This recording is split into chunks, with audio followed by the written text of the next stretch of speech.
Assalamualaikum warahmatullahi wabarakatuh. Satu hal yang cukup menarik untuk dikaji, bahwa di tengah panasnya diskusi antara kelompok yang hanya mau menerima hakikat Dajjal sebagai sosok atau person tertentu dan kelompok yang hanya mengakui Dajjal sebagai simbol kerusakan dan bukan person, ternyata ada pendapat lain yang nampaknya cukup akomodatif. Sebelum kita melanjutkan, jangan lupa like, share, dan subscribe ya sahabat. Syekh Nasir As-Sa'di, salah seorang ulama Timur Tengah yang bermanhaj salaf, sekaligus guru dari banyak para masyaikh di Saudi, mengeluarkan statement yang menurut kami sangat brilian. Beliau menjelaskan berdasarkan nas-nas yang ada bahwa Dajjal akan muncul dengan membawa dua fitnah besar. Fitnah yang berupa sebuah paham dan sistem, dan fitnah Dajjal dalam bentuk sosoknya yang benar-benar akan muncul di akhir zaman dengan membawa fitnah bagi seluruh manusia.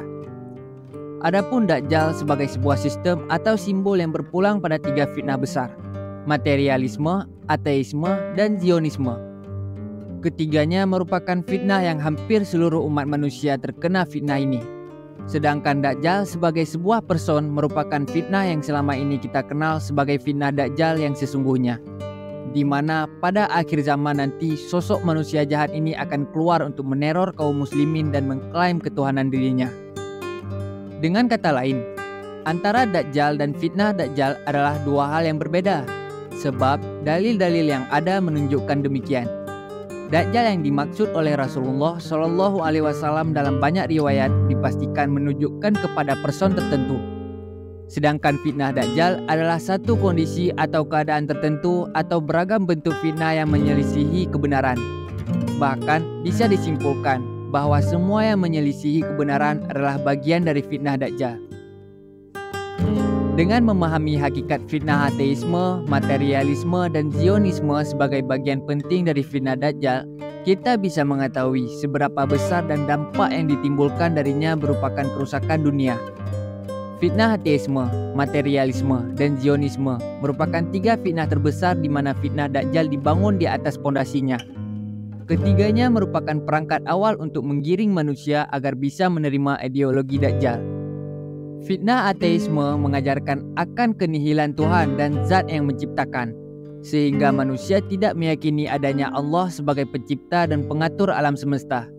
Fitnah materialisme mengajarkan bahwa semua yang ada di dunia karena keberadaan materi, sesuatu yang tidak nampak atau gaib, adalah kosong, dan nilai maupun norma sesuatu hanya bisa diukur dengan materi atau wujud yang nampak. Paham materialisme juga akan menggiring manusia untuk meyakini tidak adanya hari akhir, alam barzah, surga, dan neraka.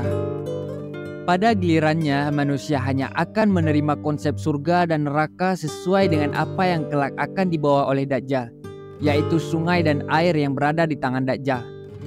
Saat Dajjal menawarkan air dan api di hadapan manusia, mereka akan meyakini bahwa itulah hakikat neraka dan surga yang sesungguhnya.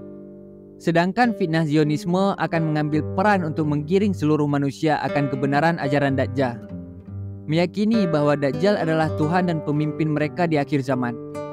Fitnah zionisme juga mengajarkan agar manusia membenarkan apapun yang dilakukan oleh orang-orang Yahudi Zionis dan memberikan dukungan kepada mereka.